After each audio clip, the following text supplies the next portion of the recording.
Hello? So I'm gonna turn it up like a teensy bit higher, but I think we may be fine after that. All right, how about that? Is that better? We're hanging out. We're having a good time. We're back and raring to go. Mason made his first TikTok today. I mean, I didn't really make it, But he more was so in it. I participated. I'm not very good with these fandangled social medias. But, I've been trying. I kind of have to if I want anybody to really hear about us.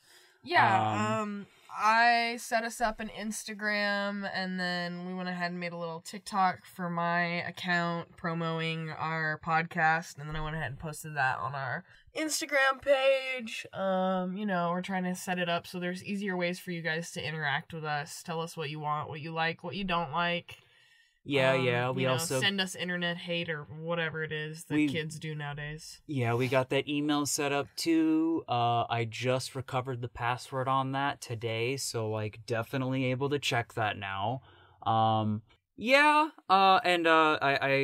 speaking of that stuff, I think I have a Twitter set up, but I'm gonna be starting on that, which deep fans of the lore, deep fans of pod lore, the deep fans of the pod lore would know that I am not a fan of the idea of using Twitter, at least, but I'll survive. I'll figure it out. But be sure to watch me fail online in real time at this very moment. It does still not exist, so I'll get back to you on that. But anyway, we're recording in a new studio. We're today. back in a closet. Yep. Back in the closet, coming to you live. Yeah, I actually finally cleaned up my second closet in my house to reflect more of a studio soundproof vibe, like the at-home version. So I figured, why not give it a shot? It's really, I really only set it up for one person use, but we managed to finagle some things around and make space for multiple people. We are grade A fort builders. Well, actually, I'm a grade A fort builder, but Mason acts like he's never built a real blanket fort in his life. He doesn't understand. It's not just the blanket and the chairs. You must find ways to secure it and open up the space. Because, at first, he had it set up where it was I could barely sit in here. And I was like, oh, no. I need an emergency exit level size for my legs. No, I mean, I get that. I mean, I had just set the space up. Like I said, I still had it for one person, which I was fine with squeezing myself into pretty much a shoebox worth of space for recording, but some of us have standards. Okay, listen, the smaller space you record in like that, the better the sound quality is. And if I'm trying to do some solo work, that's important. For sure. I mean, hey, we made it work. Honestly, this is a little bit better. It's definitely cozier. Hey, we filled out the space exactly, which is great because it's no longer a storage closet. It's a recording closet. And we are coming to you live from that. So, yeah, it's been 1 week since you looked at me. That's not true. I see you quite a bit. Sorry. So what are we talking about? I don't know. We're just hanging out, having a normal episode. Yeah. I try to make every episode a very special episode, but this week I feel like what's very special about this episode is that it's just how normal it is. We're just having a gay old time. I mean, I guess what's exciting this last week is less so something that we've done on the podcast and more so the reception of it, because I've been looking closely at all of our stats and everything, because it's exciting, especially I mean, I don't think it ever stops being exciting, but this last week or so we have had quite a boost in at least views and numbers, and I know some of that was probably from the help of your friend. Yes, my friend Lucas Fiesel. He's a audio sound engineer and DJ in Miami, Florida. He goes by the DJ name Fiesel, F3AZ30 Fiesel. He has really, really, really great mixes that he calls Good Vibes, Volume, whatever. He has about 4 of them right now. They're all just great almost like pool party rave music. Yeah, I believe I've heard it. We've played it on the radio station. I try to play him on the radio too, because like I really respect what my friends can accomplish, and I want to help them get it out there. And I appreciate that he also did the same for me by getting it out to his audience. He was really excited that we had talked about on the last episode with Flex how musicians are doing during COVID and how they are still working, etc., etc. Yeah, which I actually felt like we could have spent a little bit more time on, but, you know, like, I feel like it's good that we brought it up. Right, well, I mean, but Flex only has a perspective of the Northwest Arkansas area, whereas, you know, I'm sure things are a lot different in more heavily populated areas like Miami and oh, yeah, for Vegas sure. I couldn't imagine. Anywhere in California, really. Oh, man. Yeah, but I mean, yeah, I guess what's been super exciting this last week is it just feels like we've actually got like a chunk of people listening now, which I didn't expect to happen so fast. Like, no matter like how large that number is, like, it still feels large to me because I've never done anything like this per se before. It's good to have good reception within the first 10 episodes, you know? Yeah, right? This is our 10th episode. Yeah, it is. Oh my god! Yeah, no, wait, it is a super special episode because it's episode number 10! Episode 10! Wow! We did enough of these to where if we recorded once a year, it would have been a decade. Isn't that wild?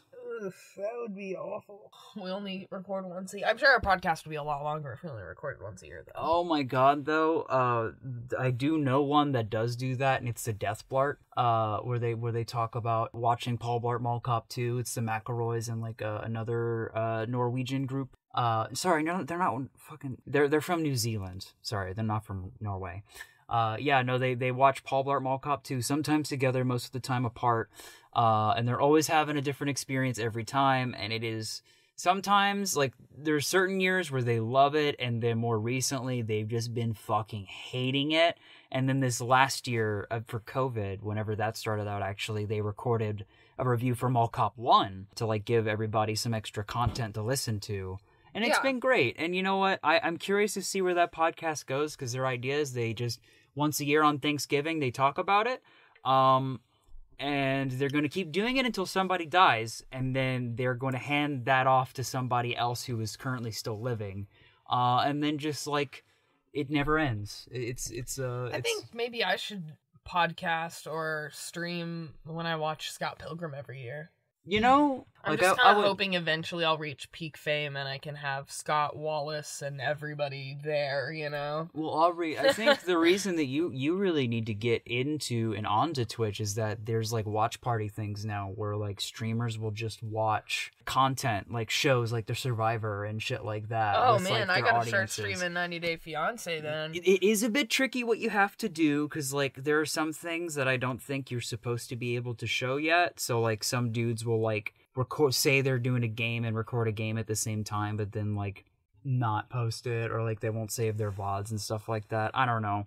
I believe it's with stuff that's on Amazon right now. You are allowed to, because Twitch is owned by Amazon. But there's a lot of stuff on there. But that's definitely, you could do a thing. I think Anel was talking about maybe doing a Sunday watch time sort of thing every now and then. Yeah. Seems interesting. I just need to get a gamer area set up for streaming. Anyways, what are we talking about? What are we talking about? I don't know. Did you, which one of us did our thing first last time? Does it matter? I went first last time. Okay. Sure. So am I first for bat? Am I? You can. I mean, I have mine prepared already. If you want me to just go with it. Don't, but it will only take me a second to pull it up. Today, I really wanted to bring in a segment again. Learn along with me. Learn along with me. I want to learn about crows. Yeah.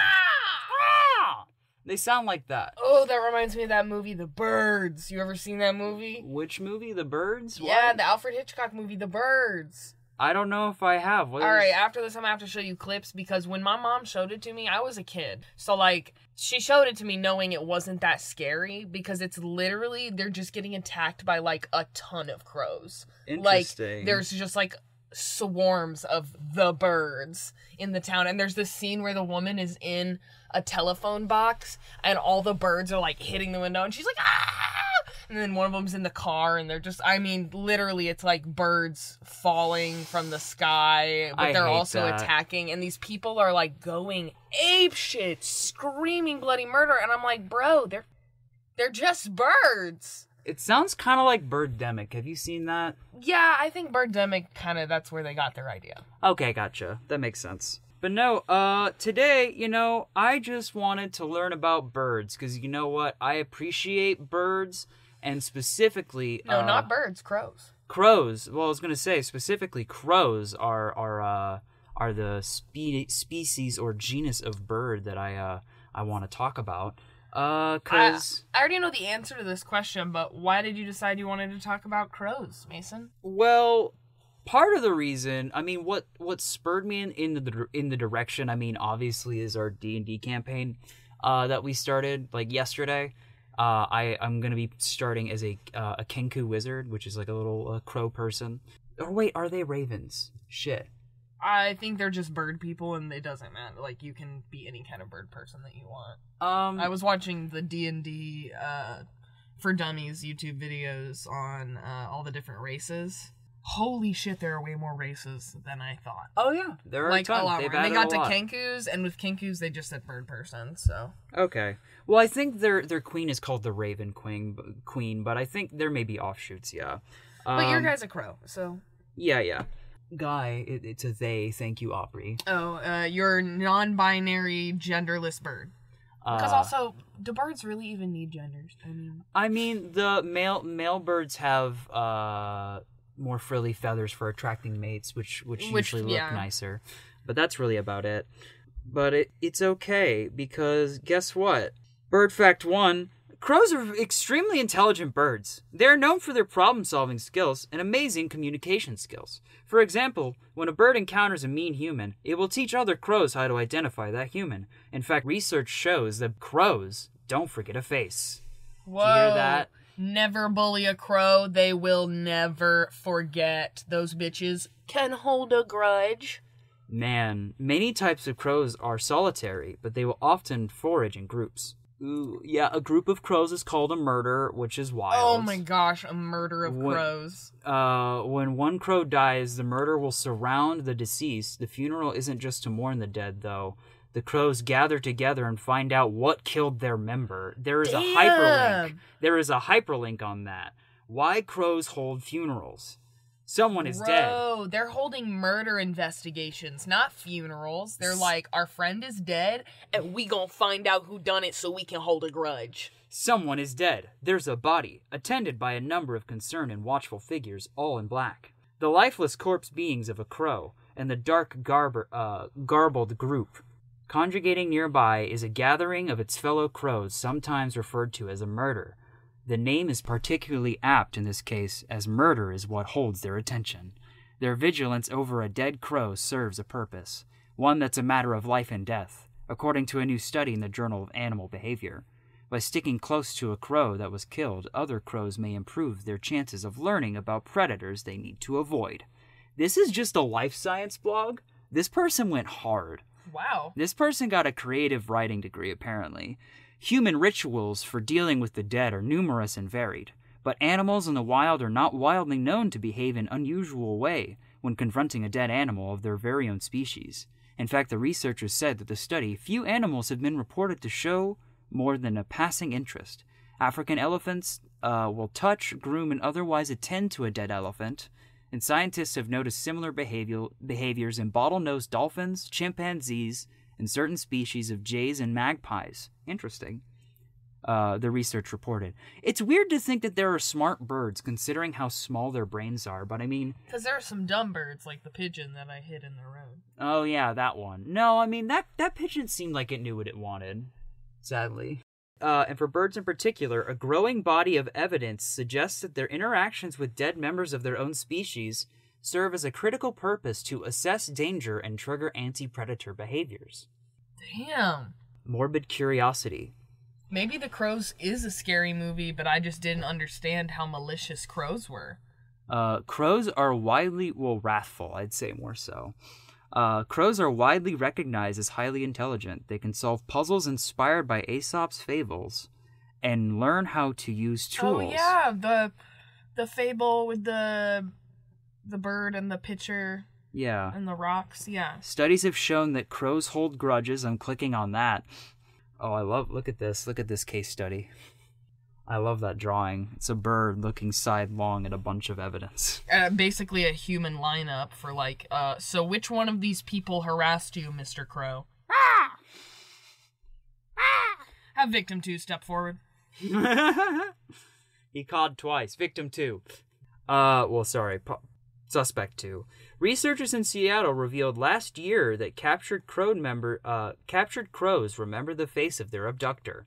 Even though years have passed since they saw the threatening face, the crow will in the experiment would taunt their captor and dive bomb him, suggesting that crows held tightly to a negative association. See, they are malicious. They gonna dive bomb you. Now, the researchers' follow-up study shows the bird brain lights up so much like the human mind when they see a face they know. The region of the crow brain that works together, are not unlike those that work together in mammals, including humans.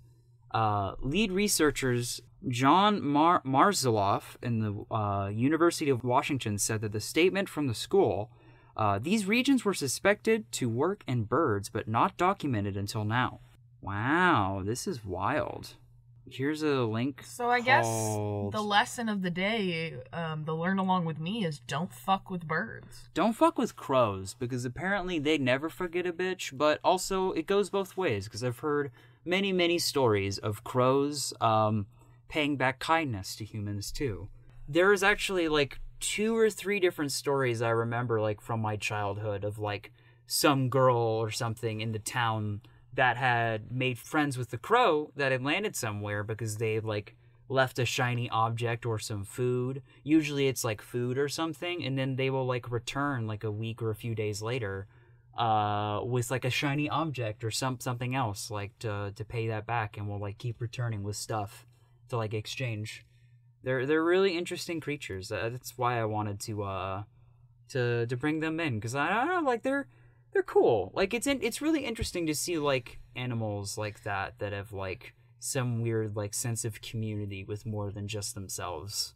I mean, also if there are any crows listening, please fly by my house. I will gladly give you food in exchange for shiny objects. She loves those. I really do. Ooh. Somebody found, I believe, a gray parrot that could communicate in a vocabulary of up to 150 words. Oh, one of my friends had a parrot, and this parrot scared me half to death, because I would be in the house, and the parrot, had a cage that was in the kitchen, but the kitchen opened up to the living room and the rest of the house, just a small one floor. The parrot could imitate my friend. And she could almost do her voice, like her owner's voice, and her owner's laugh. And, like, she would do it, and it would freak me out, because, like, the friend wouldn't be in the room, and I'd be like, what did you say? And she was like, nothing. And I was like, and the parrot's just laughing at me, and I'm like, damn! Weird. That's funny.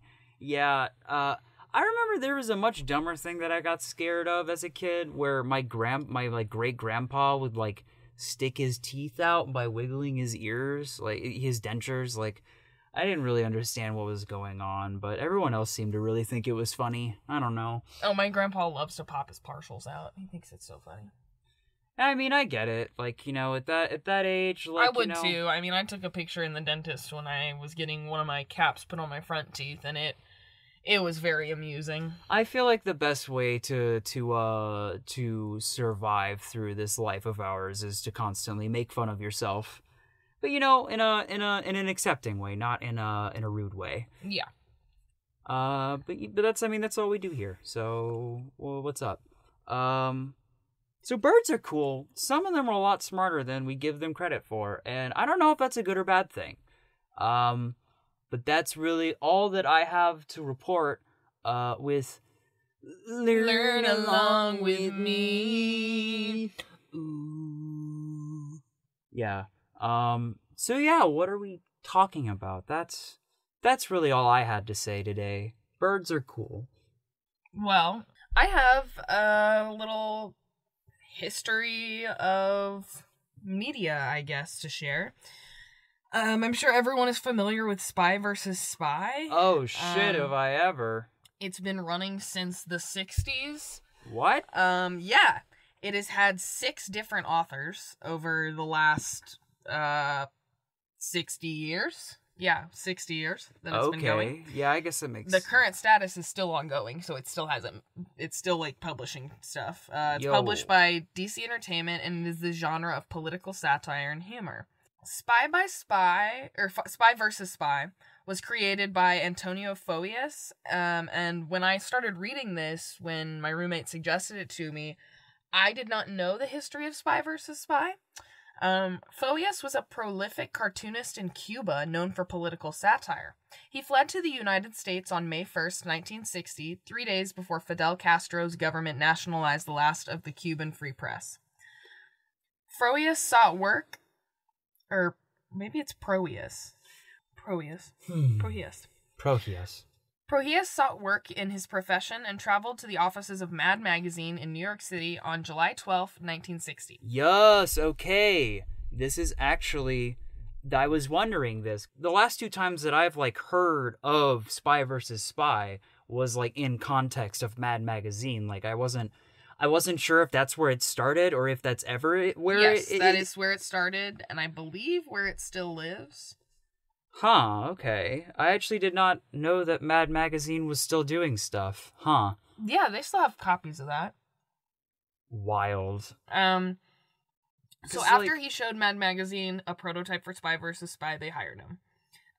He cryptically signed each strip of the first panel with a sequence of Morse code that spelled out by Prohias. And in 1983, in an interview... reflecting on the success of Spy vs. Spy, he said, "The sweetest revenge has been to turn Fidel's accusation of me as a spy into a money-making venture." He was only censored on one occasion by the Mad Magazine publisher, and it eventually appeared later, where they basically just cut out scenes where the spies drink and smoke. Because the publisher had a strong anti-smoking stance. Well, yeah, and also I'm pretty sure Mad Magazine was, like, supposed to be for kids. I don't know. It was weird. Yeah, it was definitely something that you would read as a kid and be like, I don't know if I'm getting away with something here or not. All the pop culture and stuff, like, the humor seemed to be at the level of, like, kids' humor, but, like, it would, I don't know, like, it would also, like, make jokes about, like, movies and shit and, like, pop culture from, like, times that were way too far away from the kids that would be reading it. I don't know, like, it was weird. I don't know. I would definitely say Spy vs. Spy was probably my favorite part of reading any of those magazines, if I ever got my hands on them. I think the only times I ever did were at scholastic events at school, which is weird, because that's not really a book. Right. So, the black and white spies are identical, except for one's entirely in white and the other one's entirely in black. They wear wide-brimmed hats and overcoats with long pointed noses, and Prohias described the characters as someone who thought nothing of chopping off the tails of dogs or even the legs off of little girls, and he stated he was born out of the national psychosis of the Cuban people. That's something there, huh? That's, interesting. Yeah, because the spies are modeled after El Hombre Sinestro, the sinister man. I see. He bears a strong resemblance to the spies, although instead of fighting against a set rival, he simply does horrible things to anyone who he can find. Wow, oof. Big yikes. That's makes me feel a little bit weird about the spies. Like, what are they doing? What are they after? Do they hurt people? Spy vs. Spy also was in a Mountain Dew commercial. What? You don't remember that? Yeah, I think I do. I think I do. You get it? Gamer! So, Spy vs. Spy was also animated and in every episode of Cartoon Network's Mad TV series. Yep. Which was 2010 to 2013. I think I watched that series just for the Spy vs. Spy 2. Yeah, because they went from being flat 2D to being... the animation quality grew as the show grew until the end. Which you can easily find those on YouTube if you look up Spy vs. Spy. People have compiled seasons 1, 2, and 3, all of the skits together, and they only total out to be 8 to 11 minutes. Huh. So you can watch them pretty fast. Yeah, I guess. But I just remember Spy vs. Spy because I liked it a lot better than Tom and Jerry. It felt like a more even playing field, whereas with Tom and Jerry, we all know Jerry's superior and Tom is an idiot. It's like Roadrunner and Wile E. Coyote. Roadrunner is smart, Wile E. Coyote's a fucking idiot. Yeah, I always found myself frustrated by both of those because, it was very one-sided almost every time. Which, granted, usually the one that lost was, a badder person than the other one, but they both kind of suck, in all honesty. Right. I like a good neutral, no good, no bad. These are just two people fighting against each other. I can't remember, I had something else that I was going to talk about, and I can't remember. Last night, I was just trying to find something to watch, because, in quarantine, pretty much keep something on all the time just to have something going in the background. And there are movies that I could watch over and over and over again, and another one is Fantastic Mr. Fox. Oh, yeah, I agree. We watched that last night. I was the only one that stayed up for the whole thing, but I can quote so much of that movie, and one of my favorite things is that since it's, a family movie that you can watch with your children, they don't cuss, but they do say cuss. I'm your cussing lawyer. The cuss you are. Don't you cuss at me. I will cuss at you. What the cuss? And then they just retract into their animalistic ways because they're all animals, and I love that. No, it's a really good quirk to the movie. I agree. One thing I've always loved about Wes Anderson films, which I need to see more of, but every Wes Anderson film is worth a watch. Yeah, because I feel like every single one of them, there is one specific in-universe rule that applies to just about everybody. Right. It feels like they're all their little spaces that have their own little things going on. I feel the characters, inside jokes. Yeah, the characters are usually very in depth.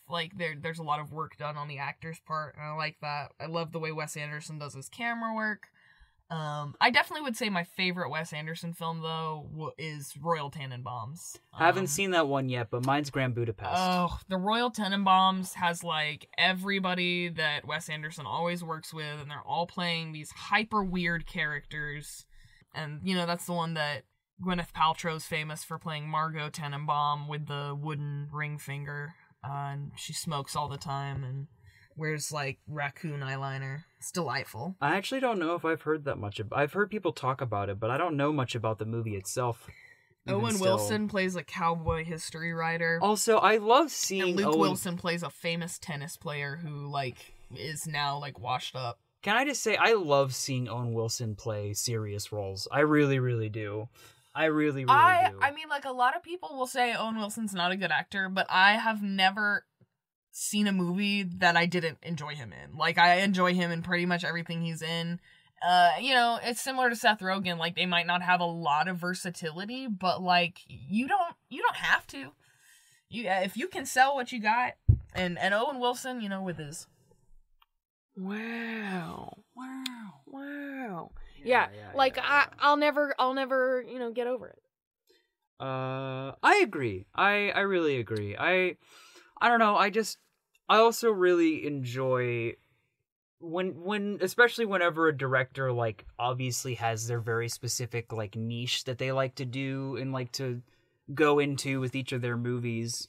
I really enjoy it when they actually really fully commit to it and start creating their own reoccurring cast that you see in most of their movies. They get most of the same actors, which with Tim Burton and him using Johnny Depp and Helena Bonham Carter a lot, but which that's its own thing. It's and its own thing, for sure. For Quentin Tarantino, there's its own thing too. Oh god, yeah. Definitely a lot to say about the man himself, but both. There's a lot to say about both of them. So, but I do a lot. Aside from that, I do enjoy that act of putting, like, having a lot of, like, similar casts in each of your movies. But they play something different every time. Like, yeah, because, like, every single time, like, it feels like a theater troupe putting on all of Shakespeare's acts. Yeah.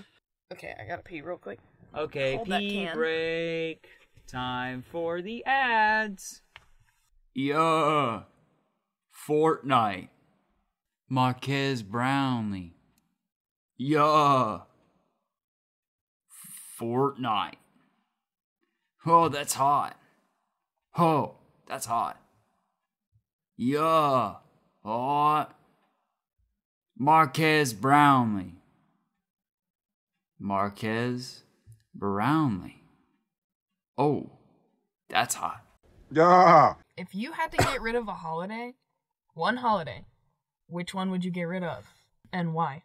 Am I a contestant? Am I a contestant on something? Yeah, you're the newest contestant on the dating game. Now answer. Oh, well, what did the Bachelorette say? I wanna gauge off of them. It's not about that. They want to hear your answer, so they can gauge how they feel about you. Okay, so this is them asking me. You get no choice. To get rid of a holiday? Huh. Well, to not stick with, like, an arbitrary answer, like, I'm not gonna go with, like, an Easter or anything like that, because, like, I don't want to make it, like, about a religious thing, but I think if there was any holiday I would get rid of, this is a kind of contentious one, being in America, but I'm kind of on 4th of July. But, like, there's certain aspects of it that I think, like, need work. Because, like, I don't hate fireworks, but I think the lack of control that we have with fireworks around here, like, you know, it is a fun thing to be able to just, like, do that anywhere, especially down here in Arkansas where there's a lot of open space. It's not considered city lines. There are so many people. I mean, like, most of the people I feel that grew up here have fired off fireworks as kids. But at the same time, it's like, especially most people since we have fired off a firework as a kid. Yeah, well, it's just we have so much open space. It's a lot easier to get away with here. Yeah. Yeah. Well, it's like the issue though is that we have, because of all that open space, and like especially like the animals per capita that we have in Arkansas, which is insane, especially for dogs. I just like. There is that constant worry every single year that, like, there are just dogs going buck wild and running around and getting lost, because that happens a lot on the 4th of July because they get freaked out. Luckily, my dog grew up. When I picked him up from where he grew up, it was an area kind of similar to this, so he doesn't get bothered by fireworks, loud noises, storms, anything like that. But Cole's parents' dog, Macy, she freaks out, like, freaks out at like any kind of thunder, fireworks, all that stuff. And we were at the lake 4th of July weekend and she's having an awful time. Milo's, you know, acts like nothing's happening, but she's not having it. So yeah, 4th of July, that's definitely up there for me. But you want to know what holiday I would get rid of? Which one? Thanksgiving. And I don't give a shit how many of y'all stupid people love Thanksgiving. It is celebrating the eventual slaughter of the Native Americans. Yeah. I mean, Thanksgiving is literally the celebration of the 5 minutes we were nice to the Native Americans, and then we gave them smallpox blankets and took their land. So I think, I say this to my family every year at Thanksgiving. I'm like, Thanksgiving is bullshit. This is ridiculous. I don't like it. I also don't like turkey and don't like most Thanksgiving food. Other than, like, I'll eat a bowl of mashed potatoes. My family has always cooked slightly less conventional stuff. Our Thanksgiving is always, you know, I don't hate it. Like, the food is always all right, but no, I agree. And it actually, like, it kind of leads into one of the other reasons I don't love the 4th of July, which is, like, it's another one of those holidays colonialist holiday. Well, it's more so that it's just, like, it feels more like an excuse to, like, eat food and just, like, imbibe stuff. Like, I don't know, like... It feels like an excuse to be gluttonous. Yeah, which I don't know, Which I love an excuse to be gluttonous, but, like, listen, it needs to be a good excuse that didn't involve the mass genocide of other people. It's just one of those weird, like, we're all getting together, and it's, like, very, like, Hallmark eyes, where, like, I feel like so many families have like 35 boxes full of Thanksgiving shit next to their Christmas stuff that they get out like once a year, and it's like weeks of effort. But, you know, I mean, hey, if that's something you look forward to every year, like, I don't knock it, but at the same time, it's definitely not my favorite. It's just not my thing. Yeah, I mean, like, I don't know. I mean, like, I'm just not a fan of the food. I used to not want to go home to, like, when I started college. Like, I just would be like, I don't think it's worth it for me to come home for Thanksgiving because I think it's a stupid holiday. Whereas, like, I come home for Christmas and stuff like that. But, I mean, it's wavered for me. I used to go home a lot more earlier on, but it's an easier drive for me. But that's definitely changed. You know, that's life. And, I mean, I think, you know, I think what's important is that the holidays are what you make of them, and if you're gonna celebrate it, you might as... I mean, I gotta say, you might as well, like, celebrate it in the way that makes you happy, because, I mean, I guess that's the point of a holiday, but, you know, I also think that there are too many things that people get caught up on like, what they think is necessary and what makes their, like, I don't know, I feel like I feel like so many people need to have, like, they have this perfect, like, photograph or idea in their head of, like, what a holiday or a vacation's supposed to look like to them, and if it ever breaks that, it's ruined. Oh man, it's like, you ever see that post where it's like, remember when Christmas stopped feeling like Christmas? Yeah. I think everybody has that moment where the magic is just kind of broken. Honestly, I think global warming kicked that off for me, because we used to get, like, so much snow when I was growing up as a kid. Move, you know, going a little bit further north. Yeah, fair. But no, I mean, like, it used to snow, like, every single year growing up. I used to go sledding and, like doing all sorts of stuff, like, out and about back in MH, since, you know, there's so many hills everywhere. But yeah, like, one year it just kind of stopped snowing, and it never really picked back up again, other than, like, last year. And it's the same here too. I swear, like, I don't think I've actually had like a snowy Christmas in forever, but honestly, I've just kind of accepted it. Honestly, at this point, I just feel blessed, like, if it snows at least once. Oh, I love the snow. Like, I enjoy the snow, but I think that's just what everyone tells me is it's because I haven't grown up somewhere where it snows often. Well, but then when you move away from that, you do miss it. Like, I grew up in a place where it did usually snow a couple times every winter, and now I don't have that, and it makes me sad, because then it's just cold for no freaking reason. Yeah, I agree. I would rather have something, like, I'd prefer to actually, like, have it feel more thematic to like, you know, like, if it's gonna be cold, like, why not, let's have some snow, why not? Yeah. Let's just, please just make it cold enough to where it doesn't, like, turn into ice. It does that too much here. It's nice to think about snow while it's hot and humid and gross here. It's pretty okay out today, but oh god, it's been bad. Christmas the day after July. Haha. Ooh. Well, we talked about many things. We learned about the crows. We talked about Spy versus Spy, and we talked holidays and seasons. We're gonna be back at you next week with another guest. Yeah, we'll see. Even we still don't know about that, so we don't know who it's gonna be, but there will be somebody. Maybe the guest will just be a ghost, but, you know. Yeah, in any case, tell your friends, hit up our email. Hit up our Instagram at What Are We Talking About podcast. I'm making a Twitter. I'm getting Word directories hooked up. I'm gonna try to, you know, we're here to improve and grow, and we hope that you guys enjoy and have a great time listening along with us as we try to figure this out. Follow, download, listen, and share, and we will be back next week.